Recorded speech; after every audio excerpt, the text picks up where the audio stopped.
See it now? Okay. It's recording. Okay. Whoops. All right, you can start, Nadeli. We're going to be looking at some of the major events in the HIV epidemic during the years 1990 to 94, specifically the important medical breakthroughs, governmental policies, and representations in media and pop culture at the time. The first major event in the year 1990 was on April 8th when Ryan White died due to AIDS-related illnesses. Ryan White had become a national figure in his fight against AIDS when he was not allowed to attend school because of his diagnosis.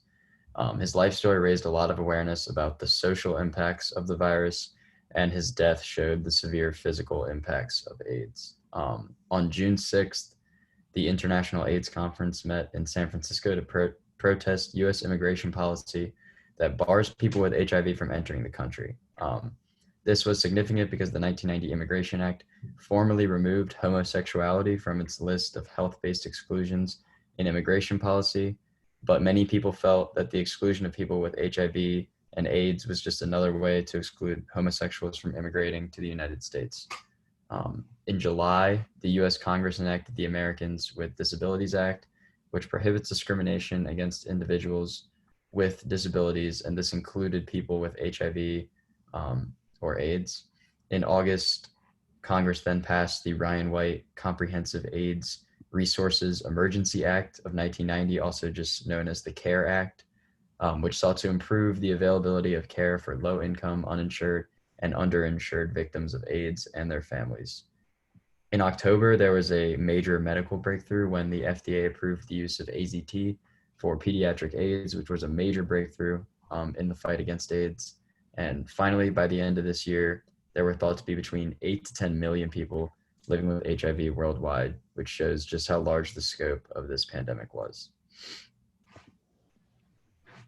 In 1991, there were a few important individuals who raised awareness for the severity of this virus. On November 7th, basketball star Earvin Magic Johnson announced that he was HIV positive and was forced to retire.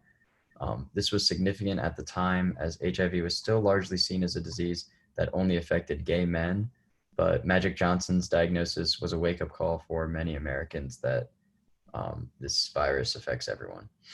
And then just a few weeks later, Freddie Mercury, the lead singer of the rock band Queen, passed away from bronchial pneumonia resulting from AIDS. These two events involved two of the most famous men in our society and raised a lot of awareness for the virus going forward. In 1992, we witnessed a number of events that pertain to both politics and popular culture, where in the beginning of the year, the 8th International AIDS Conference was forced to be changed from Boston to Amsterdam due to the U.S.'s harsh immigration ban for those with AIDS.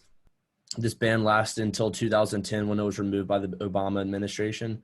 In 1992, we also saw AIDS formally becomes the leading cause of death for men ages 25 through 44 years old. The FDA also in 1992 licenses the first rapid HIV test, which provides results in as little as 10 minutes. This rapid test will allow for a quicker diagnosis in order to quickly combat the virus. In popular culture, we saw tennis star Arthur Ashe announce that he has AIDS, and Ricky Ray, a member of the Ray brothers, dies from AIDS-related illness. Ricky was a hemophiliac that contracted HIV AIDS from blood transfusion and was subject to torment from his diagnosis. Ricky ended up being kicked out of Memorial Elementary in DeSoto County and ended up battling the county board out in federal court, where Ricky won a $1.1 million settlement and the rights to go back to school. Ricky remained an AIDS activist for the rest of his life. Lastly, in 1992, Ian McKellen, a famous British actor and author, opens an outpatient center for HIV and AIDS in London, named after the actor Ian Charleson, another famous actor who passed away due to AIDS-related causes.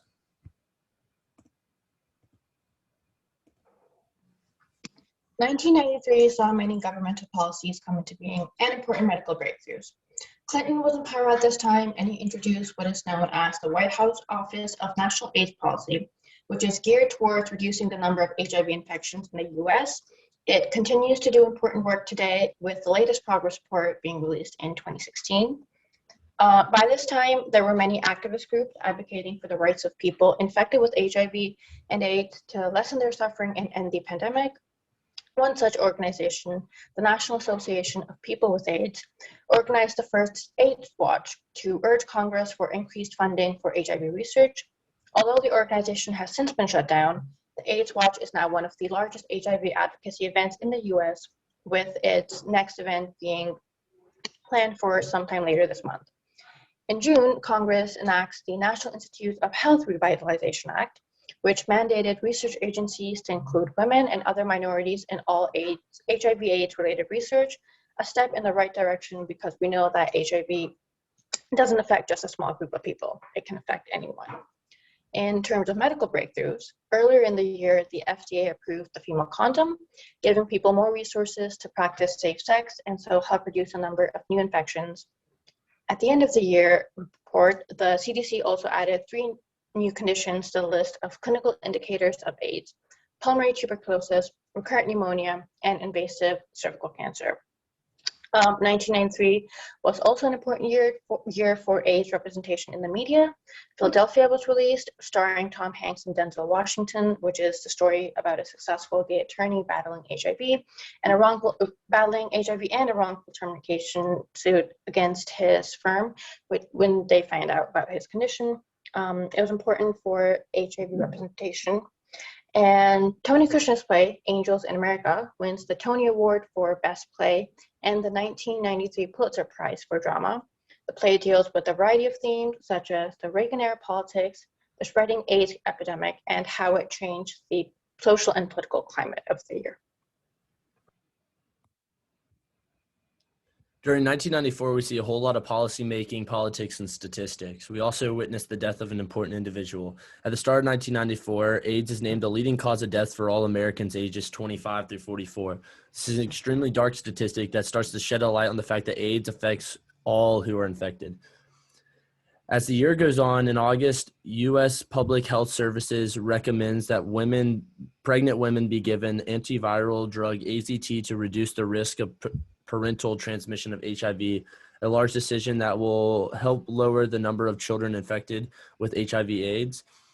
Another large medical breakthrough was when the US FDA approves the oral HIV test, first non-blood-based antibody test for HIV. This will allow for safer testing. Lastly, a large social benefit happened when the U.S. Department of Health and Services issues guidelines requiring applicants for grants from National Institutes of Health to address the appropriate inclusion of women and minorities in clinical research. This was a monumental mandate to help alleviate the stigma around AIDS in order to make medical advances. And lastly, Randy Schultz, a U.S. journalist who authored and the band plays on a famous novel, dies of AIDS-related illnesses at the age of 42.